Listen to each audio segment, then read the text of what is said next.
500 साल पहले तथागत सिद्धार्थ ने हमको कुछ सुनेहे लिखवा दिए, कुछ संदेश लिखवा दिए और फिर वो सो गए। उनके संदेश थोड़ा सोए हैं, वो चल रहे हैं और चलते रहेंगे तब तक जब तक हर एक मनुष्य के दिल में प्रवेश नहीं करते। वो अमर हैं महाराज, सदैव चलते रहेंगे। बौद्ध पंजाब बहुत अमीर पंजाब था, बहुत शानदार परंपराएं उसमें पैदा हुई और बाद में फिर आप देखते हैं कि क्योंकि श्रमण मत हैं जो वो अनीश्वरवादी हैं, पंजाब के लोगों की वृत्ति भगवान से अलग रह नहीं सकती। नमस्कार, सत श्री अकाल, नमो बुद्धाय। इस वीडियो में हम राजा मिलिंद और भिक्षु नागसेन के बीच हुए संवाद को देखेंगे। यह संवाद आज से 2000 साल पहले हुआ था। इस संवाद में डिस्कस किए गए विषय को देखकर लगता है कि यह आज ही की घटना है। यह हमारे मन में जो आज प्रश्न उठते हैं सबका समाधान इस संवाद में किया गया है। राजा मिलिंद पूछता है कि भंते नागसेन, आप हमारे साथ वार्तालाप करेंगे? भंते नागसेन कहते हैं कि महाराज, अगर आप विद्वान की तरह वार्तालाप करेंगे तो हम तैयार हैं, और अगर आप राजा की तरह संवाद करेंगे तो इसके लिए हम तैयार नहीं हैं। तब राजा मिलिंद पूछता है कि भंते, विद्वान कैसे वार्तालाप करते हैं और राजा कैसे वार्तालाप करता है? भंते नागसेन कहते हैं कि विद्वान वार्तालाप में अपने तर्कों से एक दूसरे को घेरते हैं और अपने तर्क से एक दूसरे को तथ्य समझाने की कोशिश करते हैं।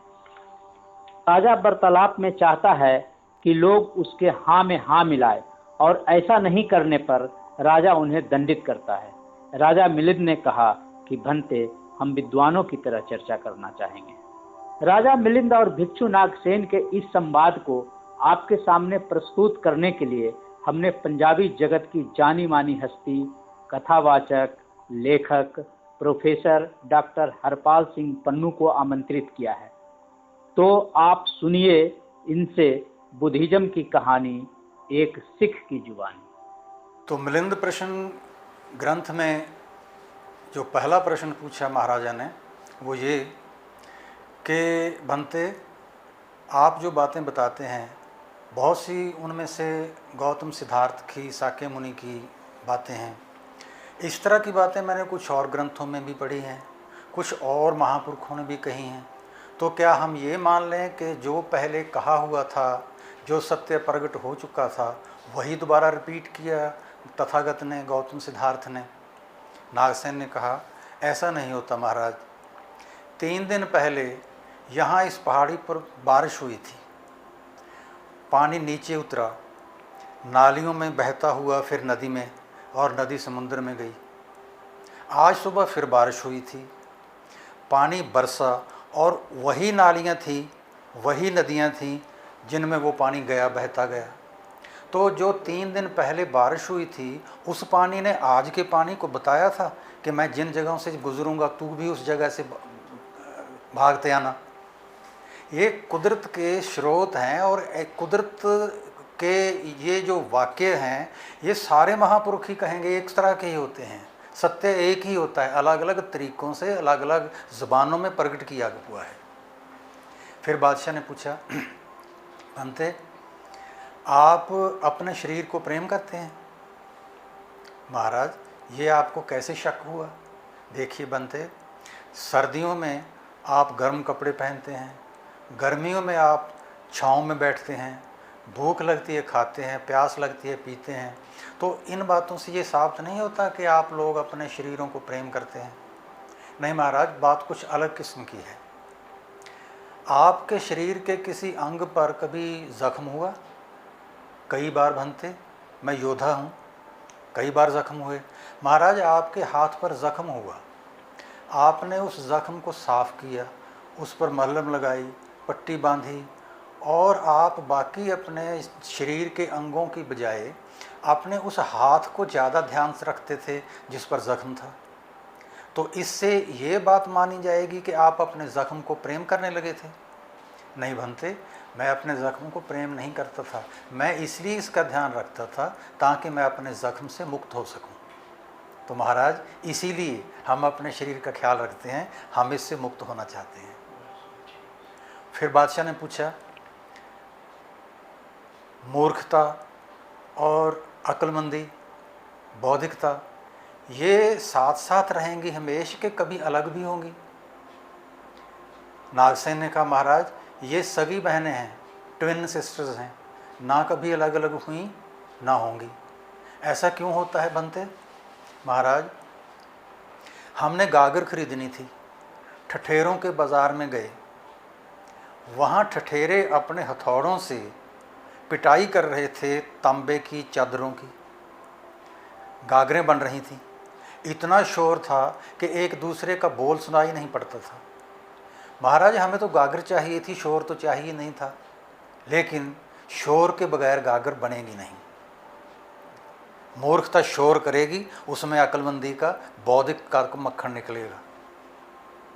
एक प्रश्न और, 500 साल हो गए हैं तथागत को हुए, ये पहली सदी का ग्रंथ है ना, उस वक्त 5 सदियां बीती थी सिद्धार्थ को हुए। बादशाह ने कहा कि 500 साल पुरानी बातें सुनाए जाते हो आप, आज के दिन की नई बात करो, पुरानी बातों का क्या फ़ायदा? नागसेन ने कहा, महाराज आपने दिन भर कामकाज किए, सरकार चलाई, फैसले दिए, इंसाफ किया, शाम हुई, थक गए थे, आराम किया, रात हुई, भोजन किया और अपने कक्ष में सोने के लिए चले गए। अभी आप सोए नहीं थे कि आपको ख्याल आया कि पड़ोसी महाराजे के पास एक बहुत ज़रूरी संदेश भेजना है। आपने अपना मीर मुंशी बुलाया और कहा, संदेश लिखो और पड़ोसी बादशाह के पास लेके जाओ और सूर्य चढ़ने से पहले पहले ये संदेश उनके पास पहुंचना चाहिए। महाराज, आपने सुनेहा लिखवाया और आप फिर सो गए। आप सो गए महाराज, आपका जो संदेश था वो थोड़ा सोया, उसने तो पड़ोसी महाराजे के महल में सूर्य चढ़ने से पहले पहले पहुंचना था। 500 साल पहले तथागत सिद्धार्थ ने हमको कुछ सुनेहे लिखवा दिए, कुछ संदेश लिखवा दिए और फिर वो सो गए। उनके संदेश थोड़ा सोए हैं, वो चल रहे हैं और चलते रहेंगे तब तक जब तक हर एक मनुष्य के दिल में प्रवेश नहीं करते। वो अमर हैं महाराज, सदैव चलते रहेंगे। तो आपने देख लिया श्रोतागण कि पंजाब में ये महान ग्रंथ मिलिंद प्रश्न रचा गया। और श्रोताओं को ये भी बताना बहुत ज़रूरी है कि पोरस बौद्ध राजा था और बहुत ताकतवर राजा था।